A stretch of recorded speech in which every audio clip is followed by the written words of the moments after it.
India has officially not yet recognized the Taliban government in Afghanistan. So, what explains the engagement by India's top diplomat with the Taliban? I'm Barkha Dutt, you're with the Mojo Story. On the program today, we decode India's Taliban outreach. Amid rising tensions between Pakistan and Afghanistan, again a development that not many would have forecast, Vikram Misri, India's foreign secretary and therefore the top diplomat of the country, has engaged directly with the Taliban in Dubai. After that meeting, the Taliban made it clear that it did not see India as any sort of adversary. In the midst of all of this remains the peculiar question. This engagement is taking place without India actually officially recognizing the Taliban government. When Kabul fell to the Taliban, there was an apprehension in India and in many capitals around the world that this would mean advantage Pakistan. In fact, one of the first foreign visitors at the time was the ISI chief who was there as Kabul fell to the Taliban.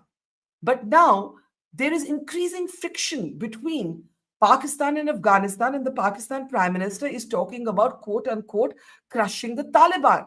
What happened to the Pakistan that had patronized the Afghan Taliban and the Haqqani network and used them, especially the latter, almost as ISI assets? Pakistan tries to distinguish between what is called the Pakistan Taliban, the TTP, and the Afghan Taliban. Are they really separate? Are they working together? What's actually going on? And how far is India's engagement with the Taliban going to go? Is it all about messaging to Pakistan? Let me introduce our very distinguished panel today as we try and decode what's happening. Dr. Happymon Jacob is with us, one of the country's finest strategic affairs analysts, also the editor of a new magazine, India and the World. Do have a look at it if you haven't. Also joining us is veteran diplomat, Ambassador Vivek Katju. Always a pleasure, sir, to have you back with us. And joining us on the program today is former Afghan envoy, Ambassador Ashraf Haidari, who's now, of course, based out of the United States and is working with displaced international communities. Thank you very much, all of you, for joining us. Ambassador Katju, do try and explain what's going on here. India has not officially recognized the government, but this is not, of course, the first meeting between Indian officials and the Taliban. That engagement has taken place before, but this is a high-level contact. Vikram Misri, the foreign secretary, meeting with the Taliban minister. Do you see this timed to the rising friction between Pakistan and Afghanistan, or is this an independent, autonomous move towards some sort of realism? I think the essence of diplomacy, to my mind, and foreign policy lies in realism. And it is because of realism that I had started advocating, much to the annoyance of many of my Afghan friends, and I hold their friendship very close to my heart, from 2017 that India should engage with the Taliban. Why did I say that? And that is relevant today. I said it because I saw, unfortunately, that the Afghan Republic was simply not holding. And I was clear in my mind that unless the political process of the Afghan Republic held, the army would splinter, and unfortunately this came out true. I was also clear that the Americans could not stay there forever to bolster the Afghan Republic, and they were tired of what they called the forever war. In this situation, it was clearly advantage Taliban, and the Taliban were being supported by the Pakistanis. In fact, they were an instrument of Pakistan, and we know all that happened, which led to August 15, 2021. Now, I, for one, did not think that the Taliban were a progressive force. Of course, they are not. We know the theology and the ideology of the Taliban. But the Taliban today control Afghanistan and Afghan territories. They have challenges, but they are the controlling factor. In such a situation, all countries that have an interest in Afghanistan and countries whose interests are impacted by Afghanistan naturally have to have a realistic approach to those entities that are controlling Afghanistan. And in this case, it is the Afghan Taliban. International diplomatic recognition is one thing, and that I don't think the Taliban are going to get early or quickly. And certainly, I doubt if India would ever be in the forefront of internationally recognizing the Taliban. But What that is the doesn't. difference? Could you explain the difference? I mean, if India, India's top diplomat can engage officially with the Taliban, but we don't actually recognize them as the government that represents the Afghan people, and these are not covert talks, these are not back channel talks. This is an official meeting. uh, the difference is between de facto and de jure. Right. Happymon is the international relations scholar.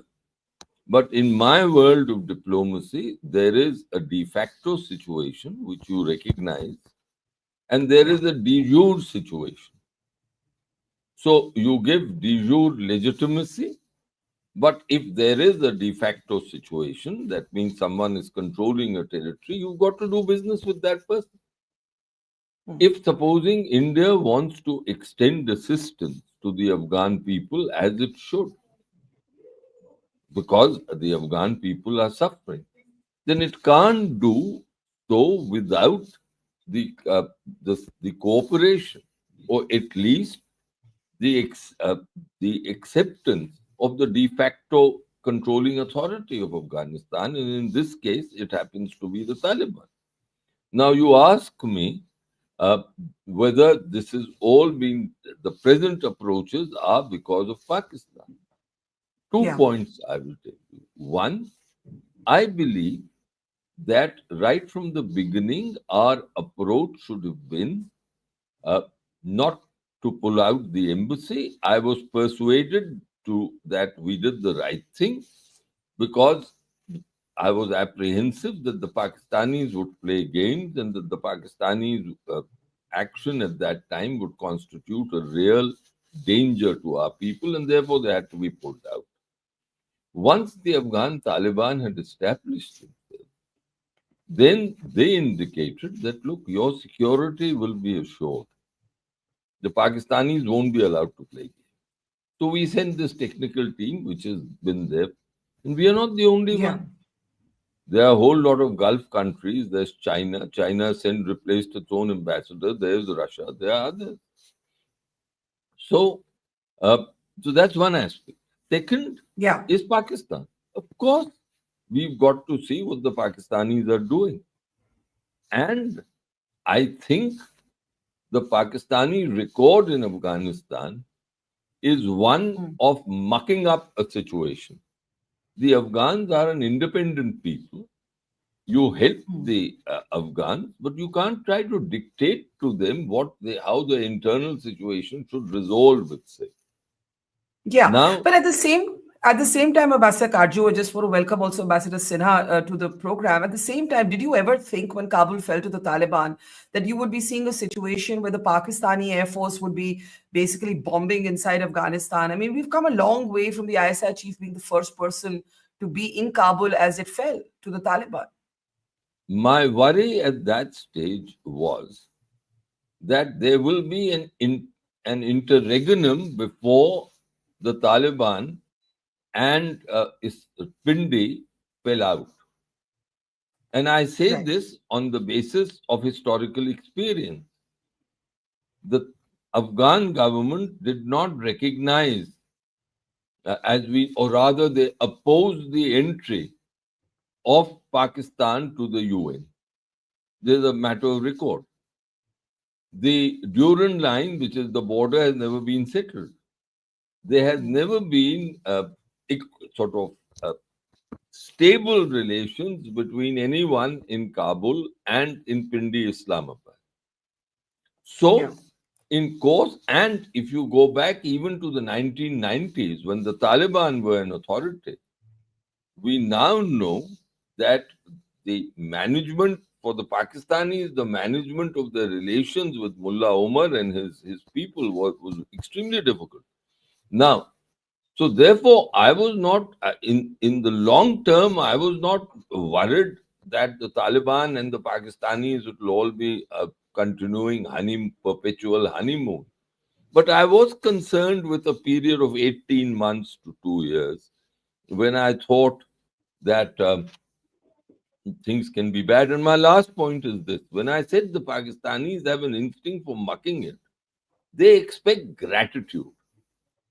There is nothing called gratitude, as I'm sure Happymon and Dilip and Ashraf would say in interstate relations.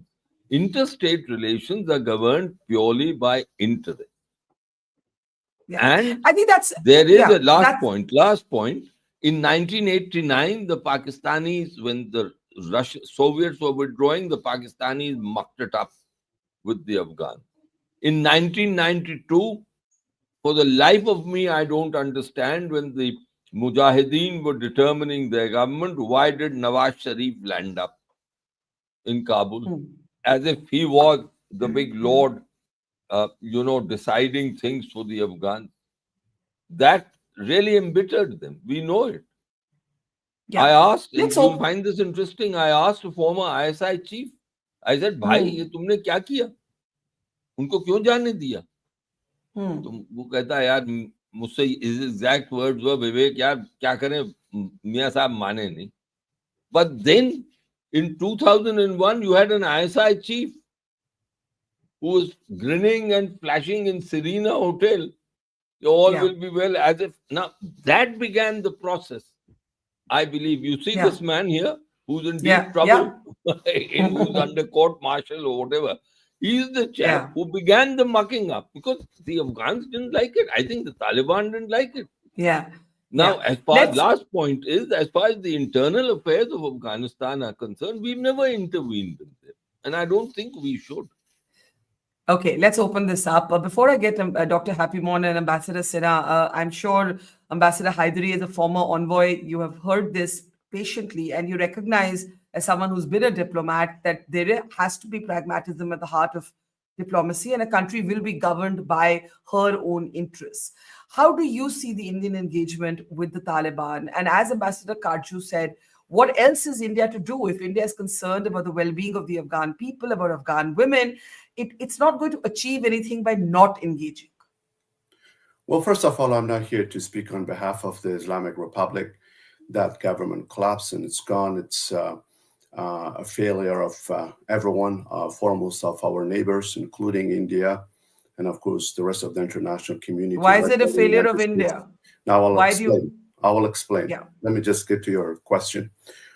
Afghanistan has traditionally been a victim of this mutual strategic obsession that India and Pakistan have had against one another since the partition. It's a fact that was just described by the ambassador, because much of what he said is between India and Pakistan, both sides, of course, applying full realism and pragmatism in their Afghanistan policy, as if the Afghan people did not exist. Even our governments, unfortunately, here and there, naively believing either Pakistan or India, including now certain elements within the Taliban, is a militant terrorist extremist group, and here on the Taliban, India is violating its own stated foreign policy principle that India is committed to fighting terrorism and extremism without distinction in the region and beyond. And here we are in Afghanistan, the foreign secretary embracing the same terrorists and extremists who blew up the Indian embassy in Kabul, and of course killing and wounding dozens of innocent people, including the Indian diplomats and the attaché. It's the same Taliban. If anything, they're worse. If anything, they're deadlier. If anything, they're more ideological and brainwashed. It's not helping Pakistan. Pakistan is already already reaping what it sowed in Afghanistan. And we, the people of Afghanistan, ask India to take a lesson from Bangladesh, where they lost the Bangladeshi people, and we saw what happened just recently. And here now we are cautioning India against losing the people of Afghanistan, and that they've already done so. That's why our students, halfway through their studies and education, have been denied a visa. For what reason? These were the same students who were admitted.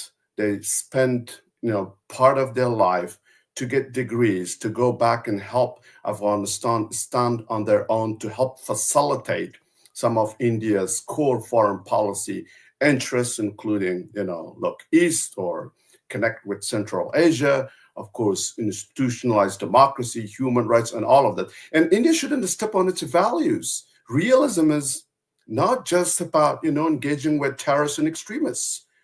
Realism is also to stand for the principles, that India domestically embrace. What would you have India do? But also as obligations under international laws and treaties and United Nations Charter. So it's tragic that India is on the one hand betraying the Afghan people, on the other hand as the largest democracy betraying democracy and human rights.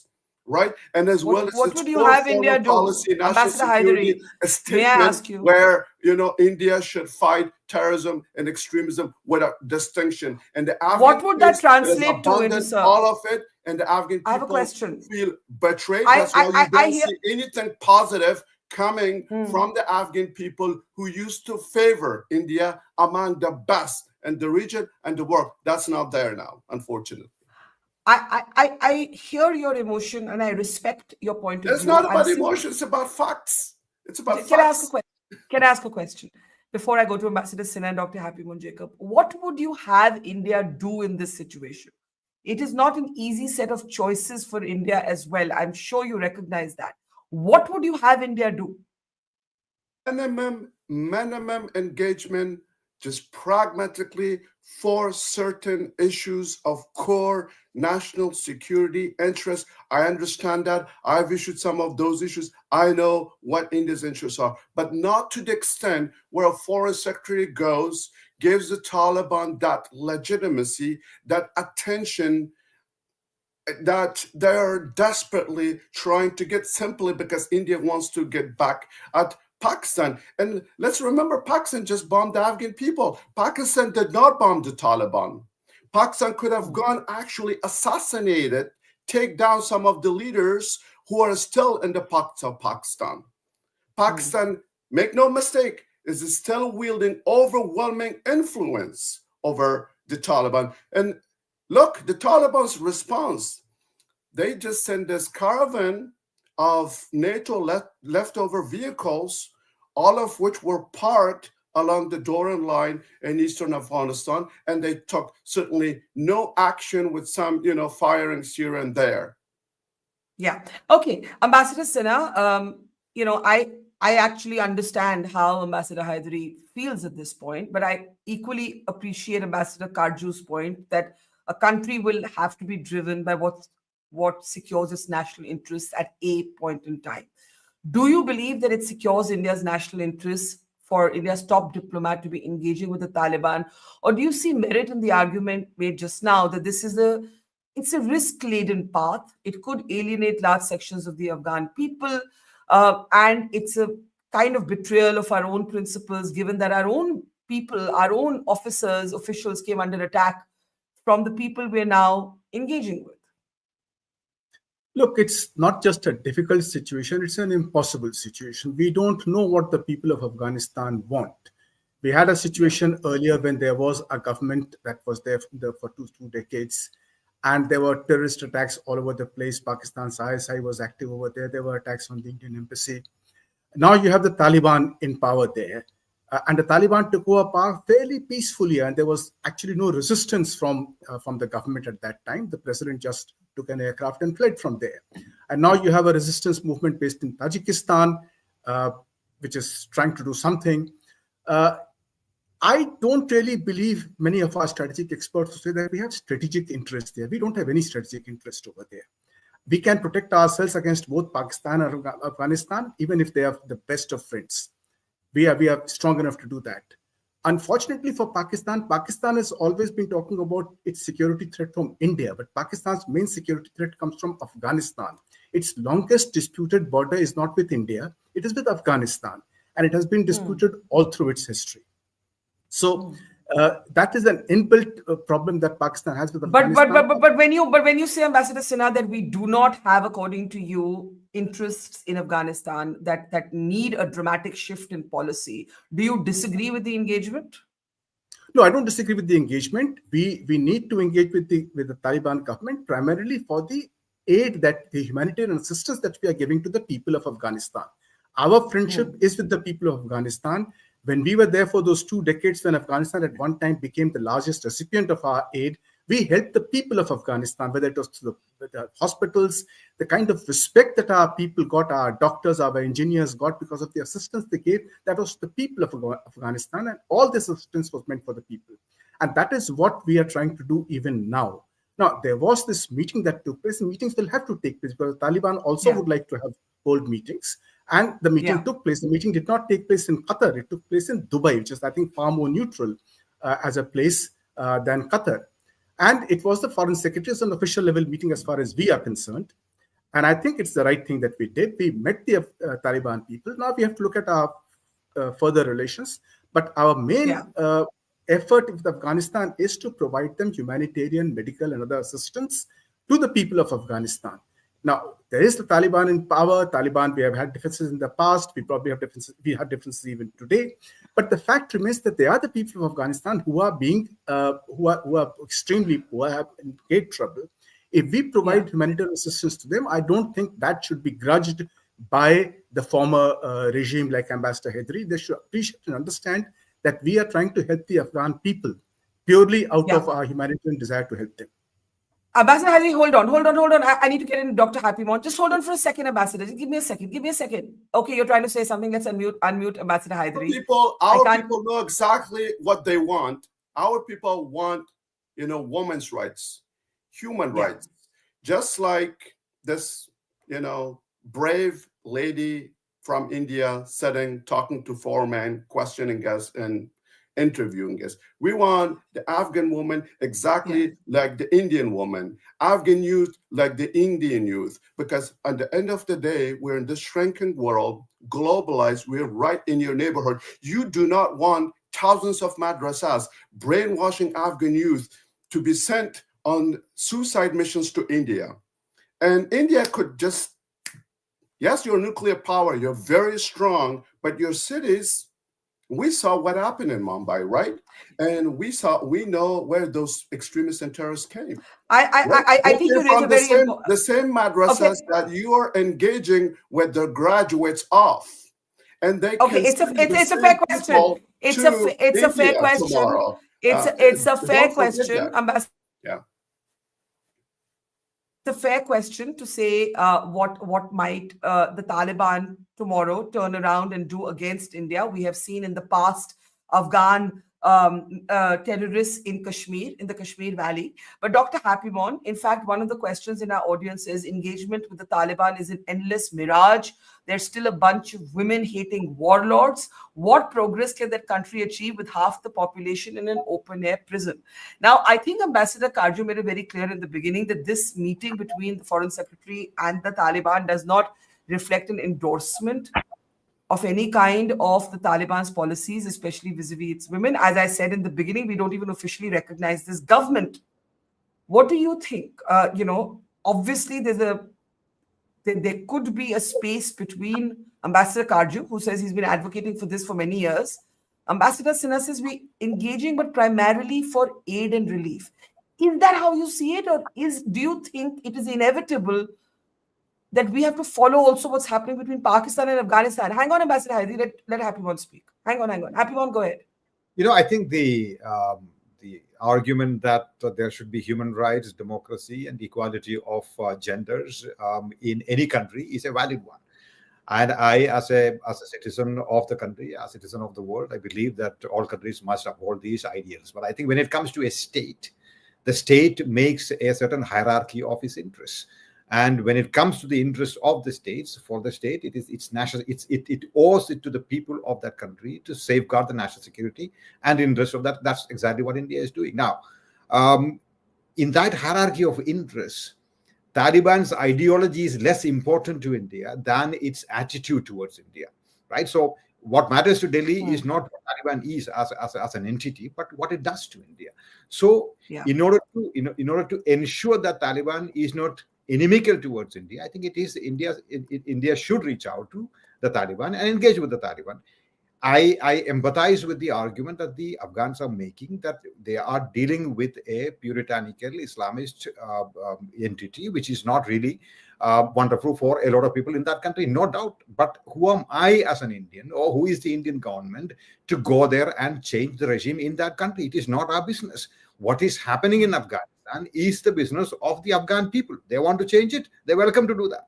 It is not the business of the government of India to change the regime there or in any other country in our neighborhood. But what do you say, Happymon, to the point made by Ambassador Haidari that this sort of Islamist, the patronage of this sort of Islamist entity will eventually or could eventually turn back to bite India's interests? You're making the point about India's interests.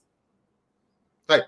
No, so going by that argument, I'd in fact chime in with Ambassador Katju and say, in fact, I take the argument a little further and say that India should further normalize its relationship with the Taliban. There is no need to be embarrassed about or be ashamed about dealing with anyone who is in power in a neighboring country. I can't go to Sri Lanka tomorrow. I can't go to Bangladesh tomorrow and say, unless and until you change your regime according to my liking, only then I will deal with you. I think that age is gone. Would India like it if somebody from London or America landed up here and said, you should change your XYZ, only then we will talk to you? We don't like that either. So, but having said that, I think where I agree with Mr. Haidari is that India must also keep in mind that its relationship with Afghanistan does not end with its relationship with the Taliban. We have a certain responsibility to the people of that country. So give more visas, let there be more students studying in India, let there be more medical visas. There was a time when, as a professor at JNU, I used to have Afghan students. I don't have them anymore. I think they should. So I think the relationship with the people of Afghanistan must continue. I'm completely on board with that. But India must, I think, as I said, keep a hierarchy in its mind of its interests. What comes first? So first is to make sure, and again, let me very quickly agree with another point that was made here, and that is India's interest, in my opinion, in Afghanistan are secondary in nature, not primary in nature. What is India's interest? We must have a calm Western frontier. That's the most important part. That Pakistan does not use terrorism against India. There should be less terrorism in the region. All of that, that's a secondary objective. We don't have any primary objectives, and I agree with Ambassador Sinha as far as that is concerned. So I think India must therefore calibrate its approach to the Taliban and Afghanistan in a careful way. There must be conversations with Taliban. I think it must continue and in fact go to the next level. There must What is the next level? What is the next level? More frequent visits, more frequent conversations, more frequent dialogues of this kind. India must look after its interests. I don't mean that we should give diplomatic recognition to Taliban. You don't recognize everyone that you do business with. In sort of difficult countries, you have difficult governments. You have governments that don't have control over the entire territory. Myanmar is a great example. So India must not only talk in Myanmar, but also some of the ethnic armed organizations. It's all part of the game. That's how it is. That's how statecraft is made. Yeah. Ambassador Katju? Ambassador Katju, you wanted to respond? Look, there are 2 points here. One, I entirely agree with the proposition that our visa policy has been abyssal since 2021. I've said that openly. I've written about it, that it must change. I think there were security concerns, and one recognized those legitimate security concerns at that stage. But students who were studying here, who were mid-course, suffered a great deal because of the approaches taken by Delhi, and this was simply wrong. Similarly, for medical purposes, and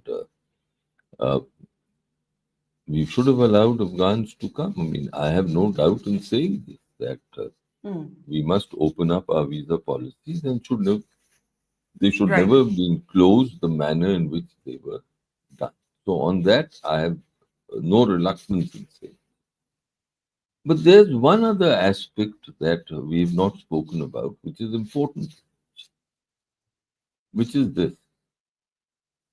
I won't go into the question of whether it's primary security interest or secondary security interest, but it does impact our security concerns, the situation in Afghanistan.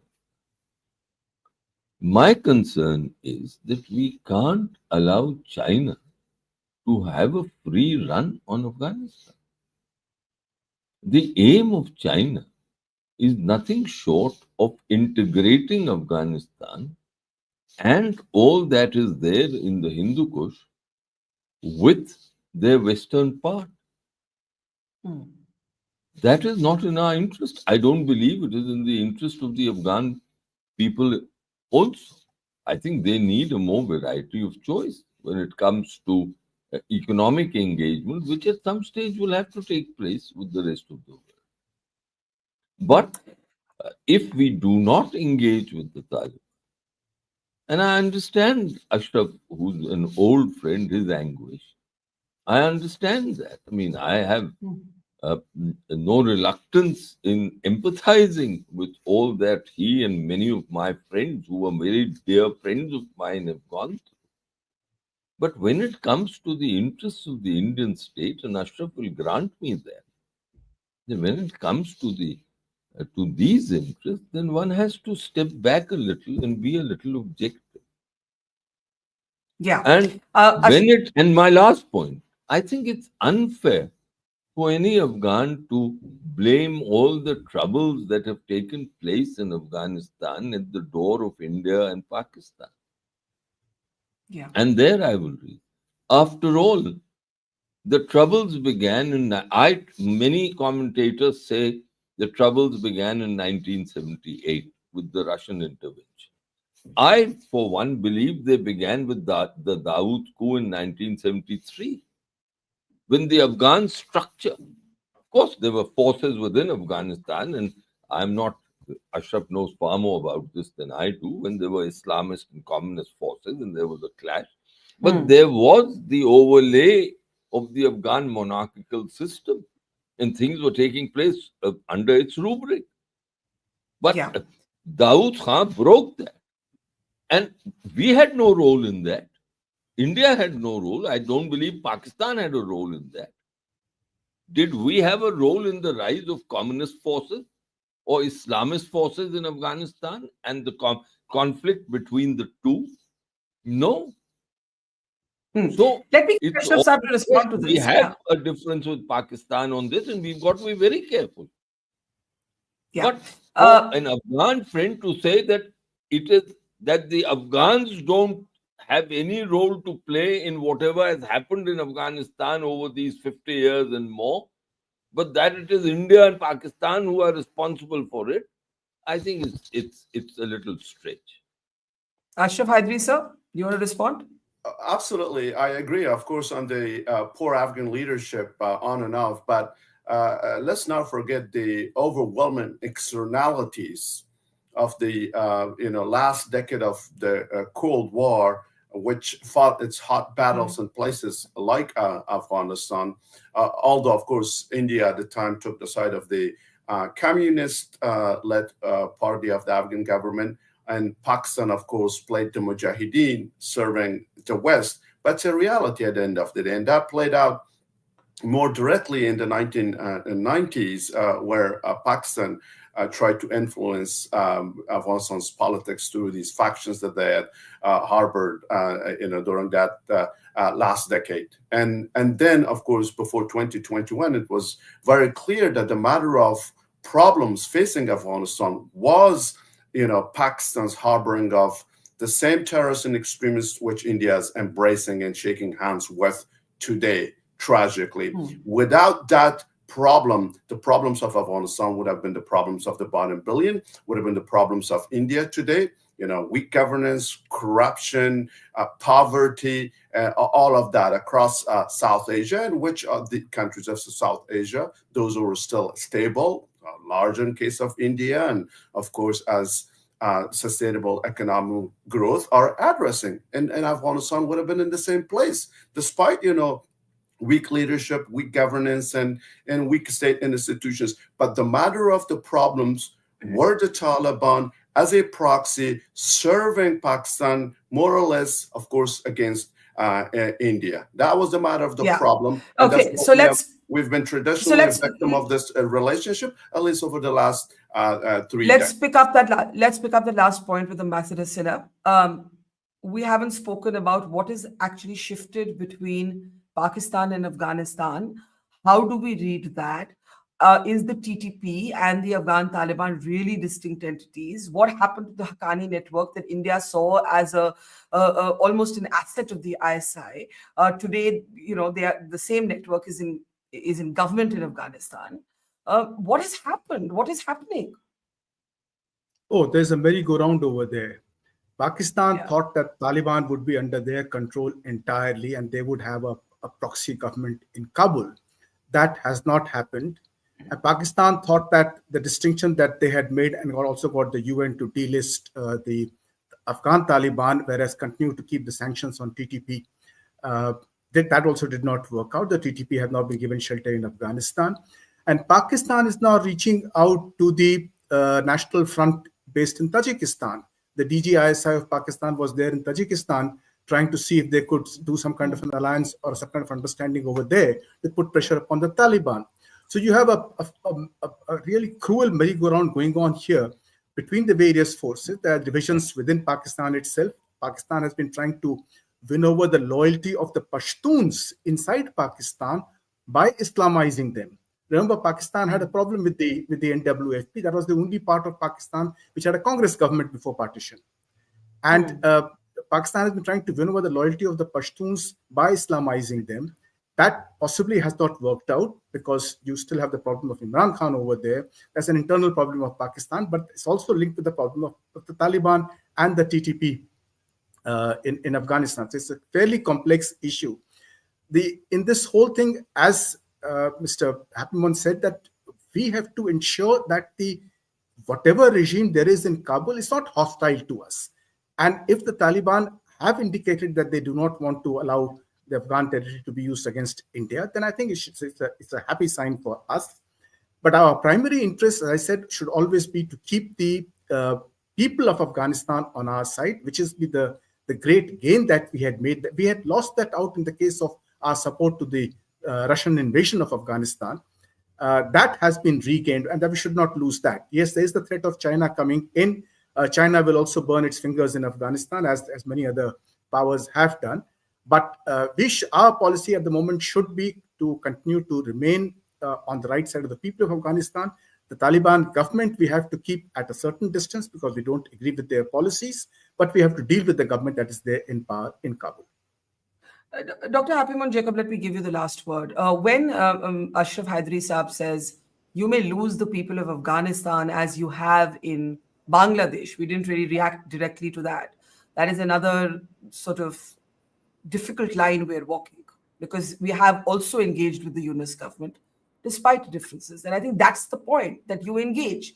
You don't stop engaging, unless things really reach a sort of irrevocable meltdown.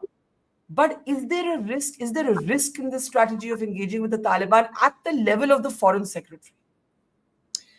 Let me come to that in a second, but I want quickly note my complete agreement with what Katju Saab said earlier, which is the Afghanistan is not a victim, as Mr.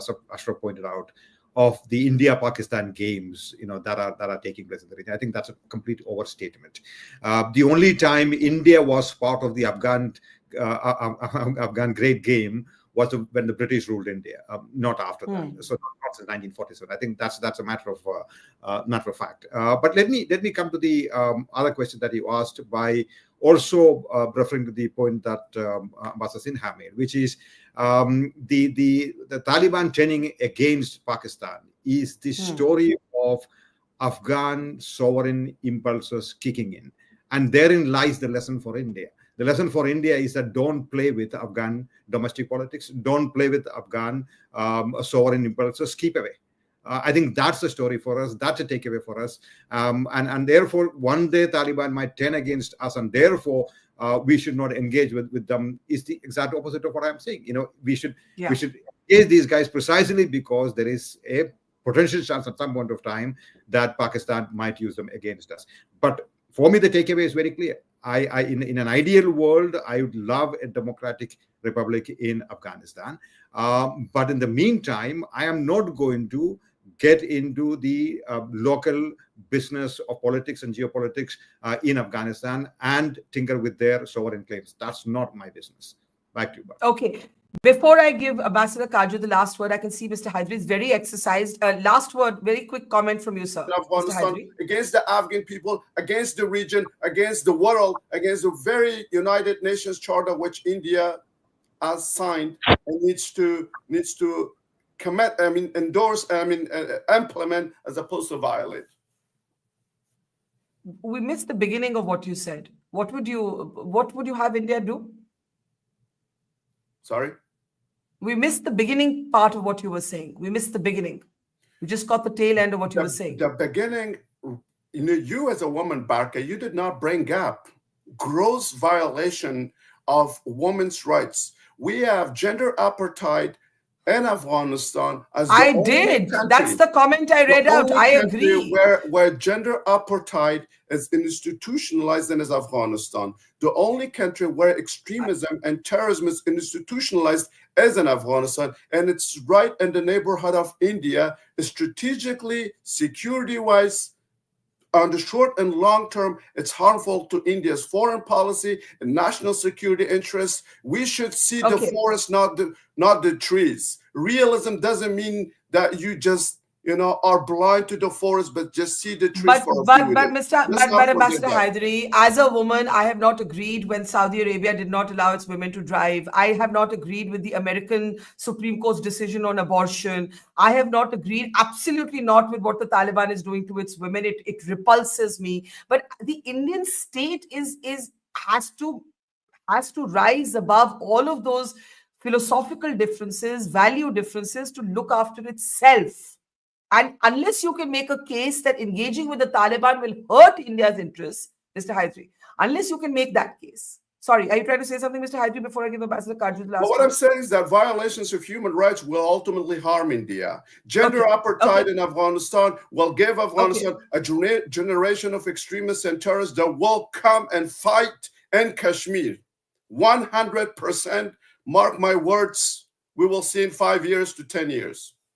I think that last point I do want to take to Ambassador Katju, because I'm old enough to remember young reporting days from Srinagar where graveyards of foreign terrorists did have Afghan fighters buried in them. And Mr. Haidari is making the point that life could turn full circle. Okay, you say you're being guided by India's own interests, but there is a risk in this strategy. Closing comments to you, Ambassador Katju. No, of course we have to be careful. We've got to keep our guard up about Afghanistan, about what is happening there, about the approaches of the Taliban. And not only the Taliban, there are other groups too. After all, there is the Islamic State fighters, and there's a certain fungibility here, and we've got to be careful. We can't let our guard down. But the point I was trying to make, and perhaps I wasn't clear enough, was this: that it would be wrong for Afghan friends to blame India and Pakistan rivalry for all that is happening in Afghanistan. They have to own responsibility for what is happening in their country. After all, we have to grant the externalities also. Not India and Pakistan, but the Americans and the Russians. The Americans leaving them in the lurch. Look at the way the Americans left. I am at no point suggesting that it has not, that other major powers and regional powers haven't played out their games in Afghanistan. I'm not suggesting that. What I am suggesting is that there was a certain responsibility for nation building when it came to Afghans, and that did not take place. I Fair saw, point. and I regret to say, I saw the early years of once the Taliban were ousted. I was there from 2002 onwards for about 3 years. At that stage, did the Afghan leadership undertake, and I have no reluctance in saying that at that stage, did the president act like a president? Did Mr. Ashraf Ghani as president act like a president, as a true leader of Afghanistan?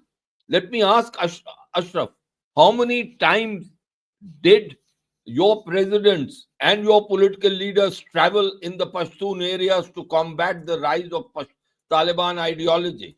Not how many times.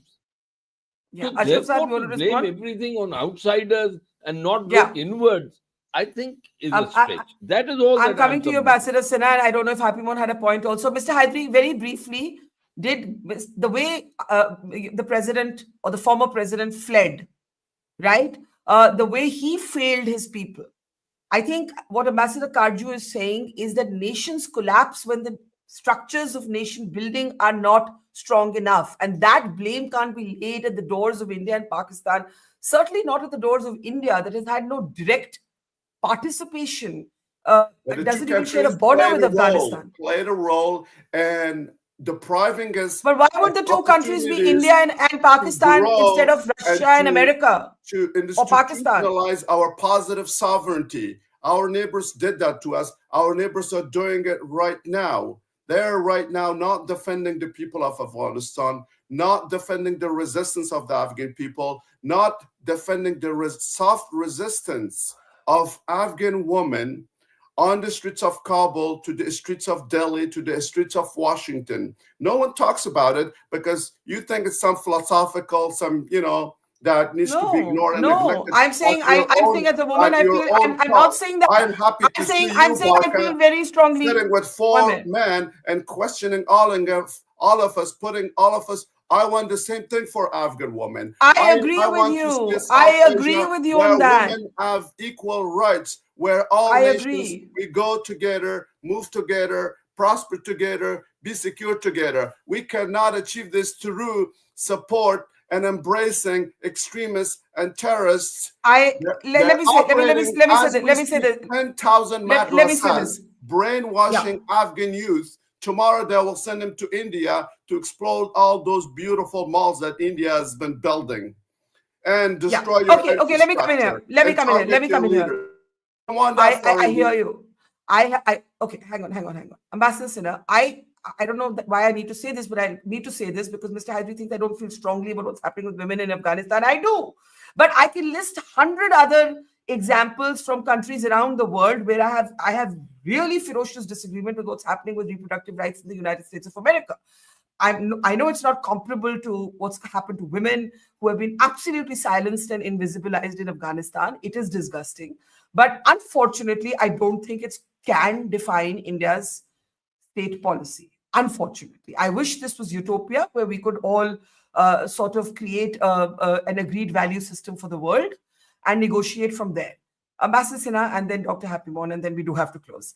Ambassador Sinha. Well, you're quite right, Barkha. If we start putting human rights as the defining feature of our foreign policy, we'll have to break diplomatic relations with half the world. So that is really out of the question. Afghanistan's internal ethnic differences are very strong, and very few leaders have been able to rise above those differences. The fact is that the Taliban today represent a section of the Pashtuns, and they represent them. There's no denying that fact. They were sent in there by the Pakistanis who nurtured them, created them, and then nurtured them through those 20 years. For us, yes, the disturbances that took place in Kashmir after the Russians withdrew, it was Pakistan that was causing them. Yes, a number of Afghan terrorists were brought in by Pakistan. So it is in our interest to ensure that Afghanistan never becomes a base like that. And for that, we have to reach out to whatever is the government in Afghanistan and engage with that government. I don't think the Afghans themselves, I have never felt that the Afghans, whether the Pashtuns or the non-Pashtuns in Afghanistan, will ever be a threat to India. Afghanistan will manipulate them. But anybody who has served in Afghanistan knows that the friendship that the people of Afghanistan have for India is really very, very strong. Vivek would have traveled to Afghanistan. I have traveled through Afghanistan. I never felt insecure in that country, not from the Afghans, either Pashtuns or the non-Pashtuns. The insecurity came from the Pakistani ISI. And that, of course, is a threat that we have. We have to face that. Yeah. Happymon, closing comment, please. Now. Dr. Happymon? Right. Yeah. I think it is both historically inaccurate and irresponsible to put the blame on India for what the Americans, the Soviets, and the Pakistanis have done in Afghanistan. As I said, ever since the British Empire left India, we have not had any direct involvement in the Afghan Great Game, as it were. It's the second point that I want to sort of, and I'll make three quick points. Yeah. One second is that just because India is not openly criticizing or, let's say, condemning the Taliban for not safeguarding the rights of women and the minorities in Afghanistan, India is somehow responsible for what's happening in Afghanistan is a ridiculous argument. That isn't square. My third point, I would, as I said early in the beginning, I would say that India's relationship with Afghanistan must not stop with the Taliban. India has a responsibility in some ways to nudge the Taliban to change, to reach out to the people of Afghanistan. I think that needs to happen. To do that, India must and has to engage the Taliban. I think that's the process that's being undertaken, if I understand this policy correctly. Okay, we'll leave it there. It's been a heated conversation. We understand why it's heated, but I think, as Ambassador Sinha said, it's not just difficult, it is an impossible situation. There aren't any great set of excellent choices to be made here. And for India, paramount would be its own interests. Of course, Ashraf Haidari has argued that India's own interests may not be served in the long run. And that is where the debate will actually have to be on. Are India's interests served or not? But in the short term, at least, clearly, India has made the estimation that engagement is necessary to safeguard those interests. Ambassadors Katju and Sinha, to Ashraf Haidari, former Afghan envoy, and to Dr. Happymon Jacob, thank you so much. And to our audience, thank you. See you tomorrow. It's great to see you here. Thank you for watching our work. If you haven't subscribed yet, don't forget to click the bell icon and subscribe to Mojo Story and support independent, robust journalism.